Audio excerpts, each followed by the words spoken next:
BCom second year के प्यारे बच्चों, स्वागत है आप सभी का इंडिया स्वेप्ट में।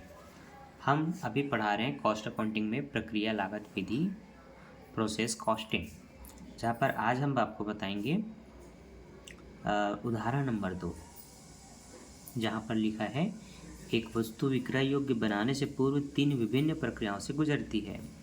सूचना निम्नलिखित इस प्रकार है कि उस वस्तु की प्रति इकाई उत्पादन परिव्यय ज्ञात कीजिए यदि 31 मार्च 2021 तक उस वस्तु की 200 इकाई उत्पादित हुई। 3 प्रक्रिया है, मतलब मैन्युफैक्चरिंग है, मतलब निर्माण है, रिफाइनिंग है, फिनिशिंग है। तेल वगैरह जब बनता है, सफाई वफाई भी लगती है, उसकी फिनिशिंग पे लगते हैं। ऐसे कई चीज़ें होती हैं, बनता है, रिफाइन होता है, फिनिशिंग होता है। तो ऐसे 3 प्रक्रिया से गुजरना होता है। श्रम लगता है इसमें 2000 का, सामग्री लगता है 2000 का, रिफाइन में लगता है 1000 का, और इसमें लगता है फिनिशिंग में 750 का। श्रम लगता है इसमें 1500, इसमें 2500, इसमें 1000। अब प्रत्यक्ष व्यय हुआ इसमें 400, 200 और 300 का। कारखाने में इस अवधि में 6000 रुपये के और भी व्यय हुए हैं, जिसको प्रत्यक्ष व्यय कहा गया है, और जिनमें से 2000 रुपये के उत्पादन पर पड़ने वाले व्यय हैं। तो ये जो प्रक्रिया अभी आप उत्पादन के लिए सामग्री वगैरह देख रहे हैं, उन्हीं में से एक खर्च क्या चीज़ का है, अप्रत्यक्ष व्यय जो है वो उत्पादन पर है। किसी भी प्रक्रिया के अंत में कोई स्टॉक नहीं था। अप्रत्यक्ष व्यय को प्रक्रिया के श्रम के अनुपात में बांटिए। तो श्रम का अनुपात निकालना पड़ता है, और आपको सबसे पहले मैन्युफैक्चरिंग प्रोसेस कंप्लीट करना होगा। तो सबसे पहला हम खाता बनाएंगे, वो मैन्युफैक्चरिंग प्रोसेस अकाउंट बनाएंगे। तो ये हम लिख लेते हैं।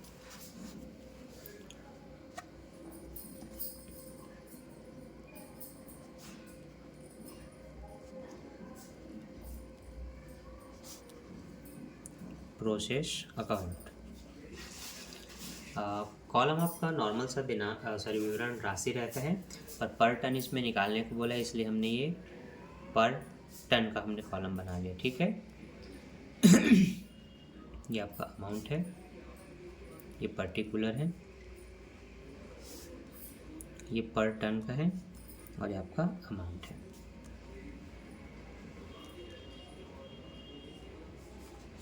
हाँ, यहाँ पर हम देखने वाले हैं कि मैन्युफैक्चरिंग में सामग्री कितनी लगी, श्रम कितनी लगी, प्रत्यक्ष व्यय कितना लगा। तो 2000, 1500, 400 है। बस इसी को लाइन से उठा करके डेबिट साइड लिख देना है। 2000, 1500 और 400 है। तो 2000, 1500, 400। सामग्री को आप मटेरियल कहेंगे, और श्रम को आप लेबर कहेंगे, और प्रत्यक्ष व्यय को डायरेक्ट एक्सपेंसेस कहेंगे, और एक आपको अप्रत्यक्ष व्यय निकालना है, मतलब इनडायरेक्ट एक्सपेंसेस निकालना है ना। कुल मिलाकर के 2000 के हैं अप्रत्यक्ष व्यय जो उत्पादन पर पड़े हैं। अब श्रम से अनुपात निकालना है, तो श्रम का अनुपात कैसे निकलता है वो मैं आपको पीछे कार्यविधि में समझाता हूँ। ठीक है। थोड़ा ध्यान दीजिएगा। श्रम आपको पता होना चाहिए कितना है तीनों का, 1500, 2500 और 1000 का है। तो हम लिख लेते हैं 1500, 2500 और 1000। ठीक है। 2 जीरो से 2 जीरो, जितने जीरो कट सकते हैं पहले काटते हैं। 2 जीरो सबका कट रहा है, सभी का सेम अंक कटना चाहिए। अगर इसका 1 जीरो तो फिर इसका भी 1 जीरो, इसका भी 1 जीरो, और अगर एक का 2 जीरो काट रहे हैं तो सबका 2 कटना चाहिए। फिर आपके पास 15, 25, 10 बचा है। ये भी 5 से कट सकते हैं। 5 तिया 15, 5 पंचे 25 और 5 दूनी 10, ऐसे काट लिए। अब हमारे पास फाइनली जो अनुपात निकला है वो 3, 5, 4 निकला है। तो 5, 3, 8, 8, 2, 10 होता है। तो इसका मतलब है जब आप पहले प्रक्रिया में बांटेंगे 2000 को, तो 3/10 लिखेंगे, 0 से 0 कटेगा, 2 तिया 6, मतलब 600 निकलेगा।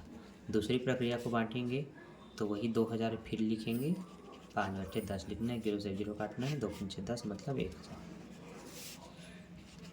तीसरी को बांटेंगे 2000 को, तो उसका अनुपात 2 है, 1 0 से 0 काटना, 200 दूनी 400 गुणा करेंगे तो 600, 400, 1000 आएगा।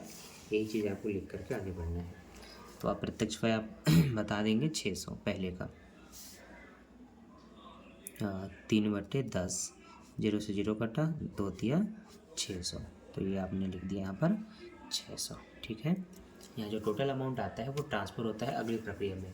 तो मैन्युफैक्चरिंग के बाद रिफाइनिंग का है, तो अब उसमें ट्रांसफ़र होगा। तो आप बोलेंगे बाई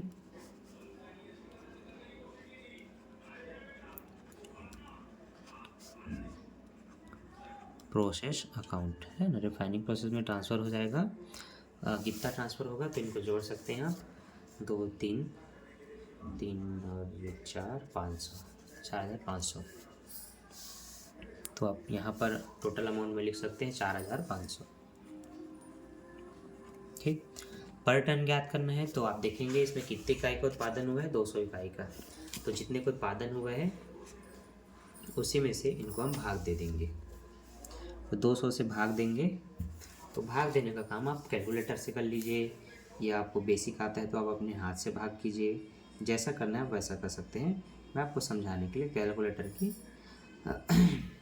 सहायता लूँगा, ताकि बहुत सारे बच्चे जिनका बेसिक बिल्कुल ख़राब है वो कम से कम इससे तो कर पाए। 4500 भागे 200 कीजिए, आपको मिल जाएगा 22.5। तो आप यहाँ पर लिखेंगे पर टन में 22.5, ये वही कॉलम है। इसी तरह से सबका पर टन निकाल लीजिए कि सामग्री कितनी पर टन में निकला, है ना। 200 से भाग करेंगे तो 200 एक कम 200 और 1 0 मतलब 10 निकलेगा। 200 से 2 0 इसको कटेगा, 15 का आधा करेंगे 7.5 निकलेगा। और यहाँ 200 काटेंगे तो 200 दूनी 400 का मतलब 2 आएगा, 200 तिया 600 का तो यहाँ 3 आएगा। इस तरह से इसको हम क्लोज करेंगे।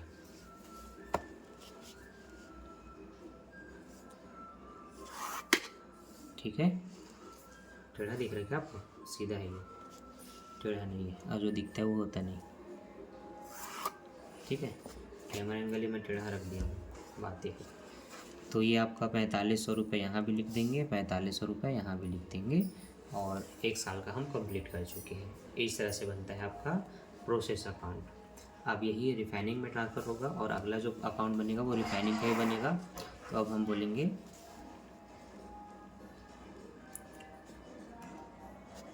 Refining process account. ठीक है, इसका भी सेम इसी तरह से कॉलम हम खींचेंगे।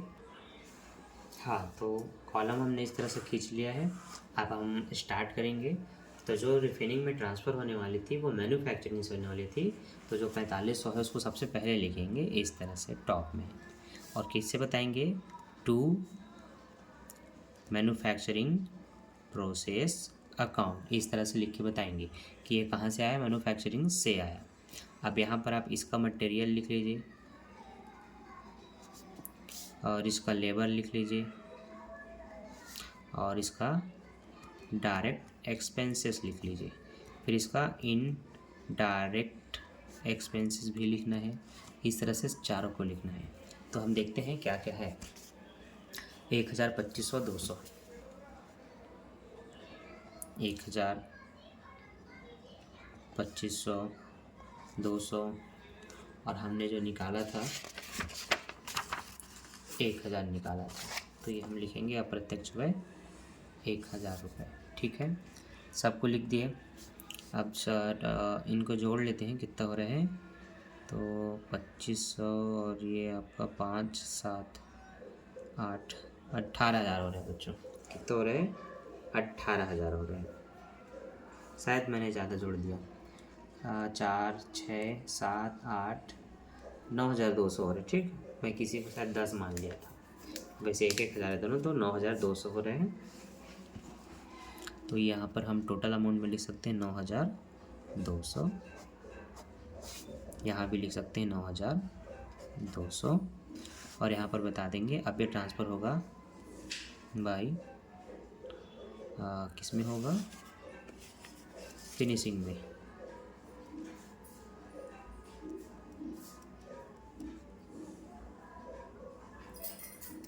बाय फिनिशिंग प्रोसेस अकाउंट, है ना। इस तरह से लिखेंगे और लिख देंगे 9,200 को। पर टन ज्ञात करना है तो 200 से भाग देंगे, और कई बच्चों को भाग देना नहीं आता तो देख लो कैसे भाग दोगे, है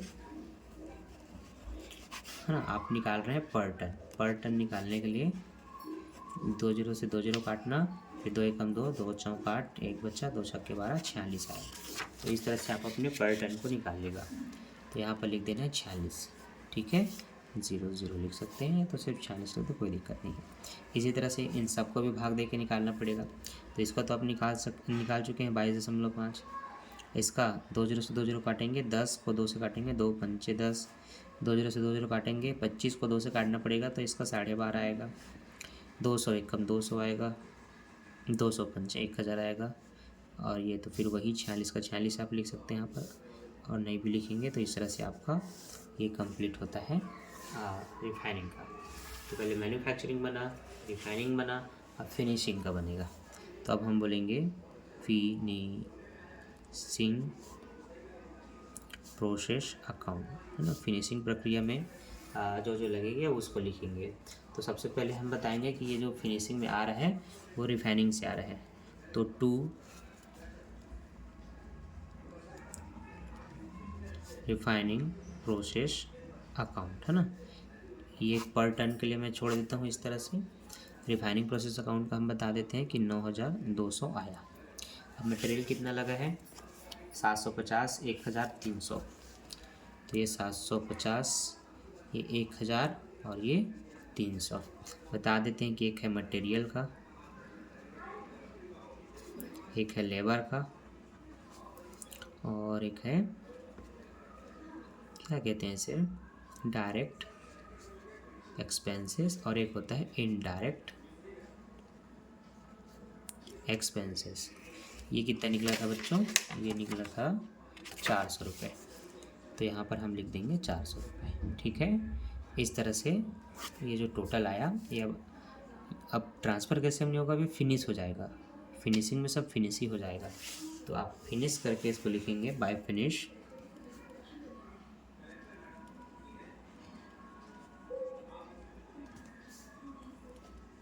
बाय फिनिशेस स्टॉक अकाउंट कितना रुपए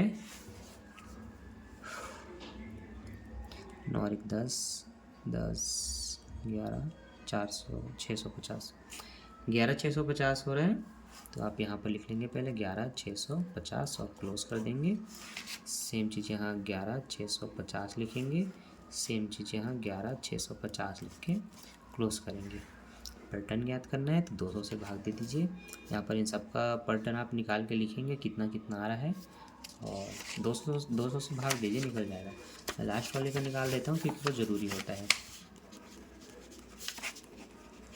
1 जीरो से 1 जीरो काटूँगा बच्चों, 5 से काटूँगा, 5 चौक 20, 5 दूनी 10, 1 बचा, 5 तिया 15, 1 बचा, 5 तिया 15, 4 से काटूँगा, 4 एकम 4, 4 पंचे 20, 3 बचा, 4 अट्ठे 32 और 1 बच्चा है, तो 4 दुनिया 4 पंचे 20, 58.25 आ रहे हैं। और यही आपका फाइनल पर टन है ना। तो मैं उसको यहाँ साइड में लिख लेता हूँ कि इसमें जो पर टन जो निकला वो है आपका कितना निकला 58.25, ठीक है। इस तरह से आपको प्रोसेस अकाउंट के हर एक क्वेश्चन बनाना है।